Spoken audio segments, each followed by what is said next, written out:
channel enshuae for some new stories. And I am Fox, as I pop up everywhere.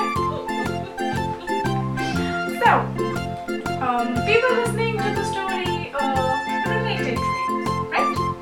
We saw how Alfred's life was no less than a roller coaster, from a great career to little motivation and obviously whatnot. As the writer was asking, could that dream be related to? Let's see.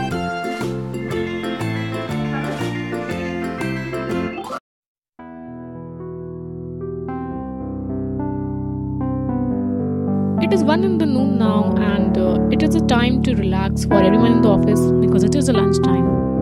Alfred gets a cup of coffee and snacks for fulfilling his appetite. While others chat with each other, they talk, they laugh. Alfred's lunchtime is filled with a peculiar habit. He picks his cup and leans against the big glass window of his room. Sipping coffee, he looks down the busy pedestrian, the busy street. The sight of the people constantly walking and running for their destinations makes Alfred relieved that he is no longer in the chase. He has reached his destination of desire, and now he can sit down, sipping coffee from the cup and looking down to people running for their destinations. He thinks that years before he was also the part of the flock who walks in one direction together but at different times. Their journey is vulnerable, difficult, filled with jokes and bumps, uncomfortable, unpredictable, stuffed with the desire of grabbing the opportunity of sitting on an empty seat in the transport wherever they find one, and trying to sneak in the gaps or making a space for themselves of their own in the public spaces. Whereas in contrast, he has an own chair, exclusively booked for him, and he can be comfortable, comfy, cozy on it, feeling completely secured in his room. Nowhere to go. People down are trapped in the struggles between goals, constructed spaces, necessities, their pockets, and aspirations. A constant tussle was on. But he is settled now and can now look them from outside, like humans watch caged animals in a zoo. The street, as far as visible from Alfred's window, is marked and lined with huge tall buildings. These buildings block sunlight from reaching on the ground. Shadows of the people are lighter and so dim that nobody can really see them. Who bothers about them, and everybody walks ahead. Alfred from that height can see the shadows, all of the shadows that are formed either ahead or behind the people while walking. They are dim, but Alfred's eyes are discerning enough to see them. He can see all the drama from there, sip coffee, smile, and feel contented. These lines seem to be really normal, something with no meaning, right? But the writer wants to draw some attention to the real meaning behind these lines. People are walking and their shadows fall behind them, but they walk ahead. People walking down on the street do not notice these shadows. Only Alfred can see the struggles and their anxieties and all these people are walking with. You might hear me again and again between these lines. See you later in the story.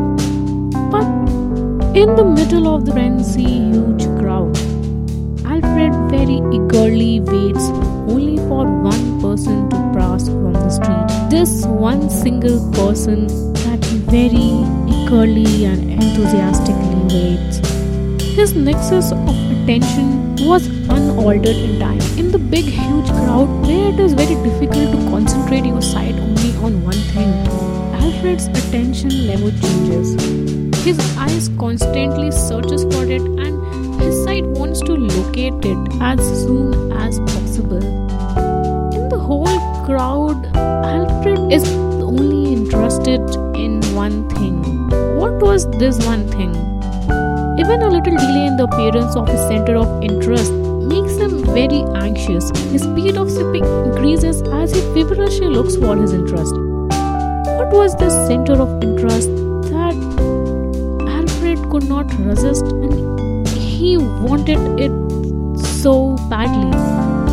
This center of unhindered interest in the whole big crowd, where it is difficult to locate the same thing or to not to lose interest in the same thing again and again, was a young boy. Unlike the crowd of the moody street, he was relaxed. And even if he is ever in a hurry, he is not strange. His walk has an entirely different note. He generally makes his way through the end to another skateboarding. He balances in between the crowd and does not ever care about the frowning gazes he gets. He is mostly cheerful, listening to music. He even sometimes crosses the street playing a flute. Alfred can't tell how it sounds, although he really wants to listen, but all the melody gets dispersed with noises and height. All the melody gets dispersed with the height and noises. The melody he wanted to listen always, but got lost in the voices telling him to leave the melody behind. These melodies were not going to take him anywhere. These melodies got lost in the cacophony of ambitious cries. The position to which he reached demanded a path which had no place for these melodies. But Alfred can feel that this young boy is happy with the direction that he has chosen and he is constantly pursuing it. Alfred thinks that this young boy is either an aspiring musician or is a musician. Either way, Alfred loves looking at this boy. He feels happy that somebody is not trying to run and is willing to experience events slowly, living in the moment. This is an unconventional path that Alfred thinks needs courage and perseverance. Not everybody walks this way, it is a road less taken. This way, as Alfred feels, that gives this young lad a different free-spirited energy that creates an aura of ecstasy, and he constantly moves with it without worrying about the outcome. Alfred always looks to this boy happy, cheerful, carefree, not caring where he is heading to, not caring about the end of the road. He just walks on it without having any worries. This boy creates a certain different picture in Alfred's eyes, moist, wet and gleaming. Looking to this boy makes his eyes wet with both happiness and sadness mixed. Somebody was following those melodies at least.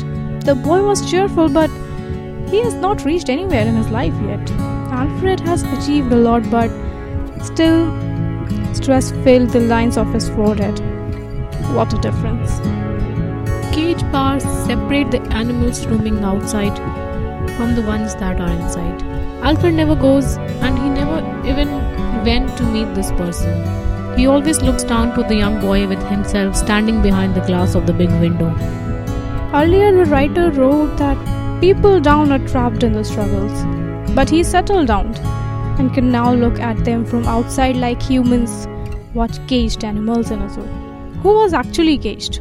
When he himself is standing behind the window inside his room, looking at the cheerful boy following his dream. I know it is difficult for you to understand, so the writer clarifies here. Alfred wanted to become a singer. He loved singing.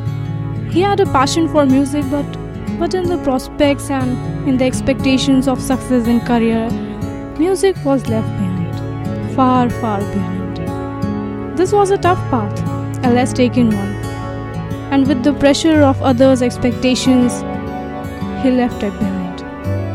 The dream was definitely not related to Alfred. It was not.